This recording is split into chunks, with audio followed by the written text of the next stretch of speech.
Alors, bonjour à tous. Deuxième méthode de factorisation à voir ensemble aujourd'hui, la mise en évidence double, qu'on appelle communément la MED. Alors, vous avez ici un exemple devant vous, l'exemple 1, mais je vais me permettre d'ajouter un exemple que je vais appeler 0. Je vais commencer par celui-là. Je vais vous expliquer au fur et à mesure de cet exemple-là comment faire la mise en évidence double et par la suite, je vous inviterai à tenter l'exemple 1 par vous-même. Donc, l'exemple 0. Je vous invite à la noter. Moins 5xy plus x. Alors, moins 5xy plus x moins 20y plus 4. On va commencer avec cet exemple-là. Alors, la mise en évidence double. Première étape, regrouper par paire les termes ayant un diviseur commun. Donc, plusieurs façons de regrouper par paire, regrouper par paquet de 2, mais il faut s'assurer, en les regroupant en paquet de 2, qu'il y a quelque chose de commun, qu'il y a un diviseur commun entre chacun des termes que l'on regroupe ensemble. Si je regarde les deux premiers que j'ai ici, bien, je constate qu'il y a quand même un x de commun, et je regarde si je fais mon deuxième paquet à la fin. Donc, le y est dans mon troisième terme, pas dans mon quatrième. Par contre, je constate que j'ai un 20 et un 4. Je sais que j'ai un diviseur commun entre 20 et 4. Donc, possibilité ici de les regrouper comme ça par le fait même, mais vous pourriez prendre, par exemple, le deuxième et troisième terme et les changer, les mettre à la place mettre le deuxième à la place du troisième et vice-versa pour regrouper de manière différente. Toujours une possibilité de faire ça. Une fois que c'est regroupé, ce qu'on doit faire, c'est faire une mise en évidence simple, donc appliquer la méthode qu'on a vue dans la vidéo précédente, pour chacune de ces paires-là. Donc, je vais faire une mise en évidence simple 2 fois. Donc, j'ai 2 paquets, je vais faire une mise en évidence simple 2 fois. Alors, allons-y. Moins 5xy plus 5, je vais faire une mise en évidence simple avec ces deux termes-là. Je regarde ce qu'il y a de commun. Pour ce qui est de mes coefficients, moins 5 et 1, pas grand-chose de commun ici. Par contre, je vois un x dans mon premier et dans mon deuxième terme. Donc, possibilité ici de le mettre en évidence. Et dans mon premier terme, y, pas dans mon deuxième. Donc, pas de y ici en commun dans mon premier et deuxième terme. Donc, tout ce que je sors ici, c'est x. Par la suite, je prends mon premier terme, moins 5xy, et je le divise par ce que je viens de mettre en évidence, qui est x. Moins 5 divisé par 1, parce qu'ici, un 1 de sous-entendu, ça fait moins 5. X divisé par x, ça s'annule. Et y n'a pas d'amis, donc je dois le faire suivre. Par la suite, deuxième terme divisé par ce que je viens de mettre en évidence, x divisé par x, ça s'annule, mais x divisé par x, ça fait 1. Il est important ici de le noter. Par la suite, je fais la même chose avec mon deuxième paquet, ma deuxième paire.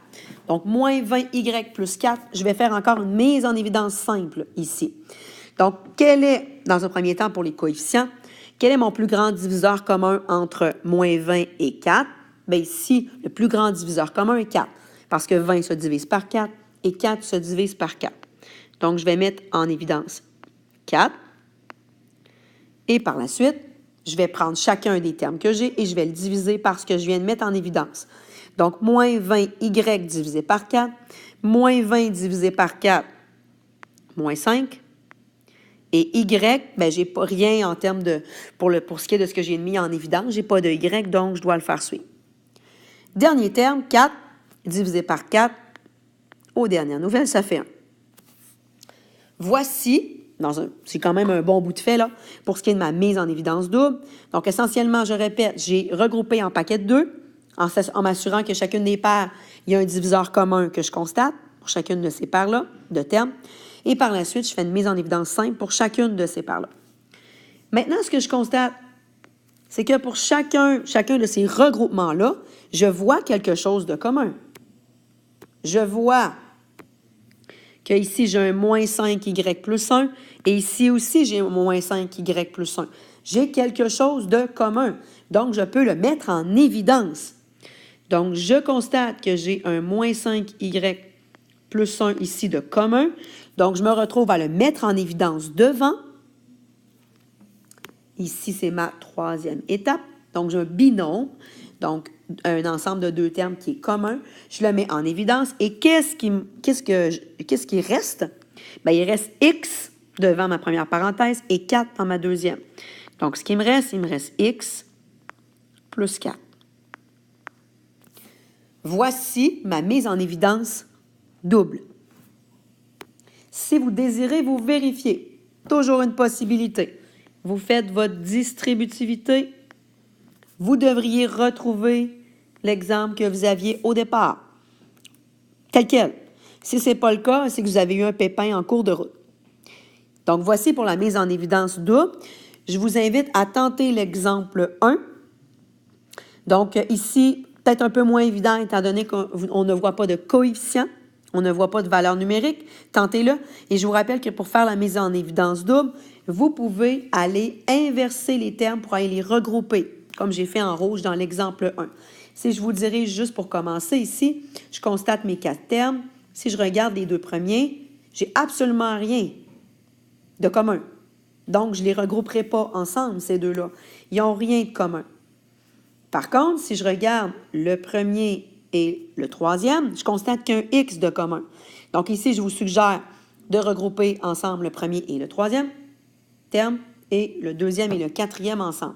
Parce qu'encore une fois, si je regarde le deuxième et le quatrième, je vois ici qu'il y a un B de commun entre le deuxième et le quatrième terme. Donc, je vais vous inviter ici à aller réécrire la question en allant inverser vos termes. Donc, x au carré, je vais aller le coller avec mon troisième terme, pardon. Donc, ici, je vais juste aller me corriger. Donc, je prends mon premier terme et je le regroupe avec mon troisième terme. Et après ça, je vais aller coller, pardonnez-moi, je vais aller coller mon deuxième et quatrième terme ensemble. Donc, moins AB plus BX. Et là, vous allez pouvoir y aller 2 en 2, comme ça. Étant donné, je le répète, pourquoi je regroupe comme ça? Parce que je constate que dans les 2 premiers termes que je viens d'écrire, il y a quelque chose de commun. Même chose pour le troisième et quatrième. Donc, je vous laisse le compléter. Et par le fait même, par la suite, les exercices là, sur la mise en évidence double. Voilà, bon travail.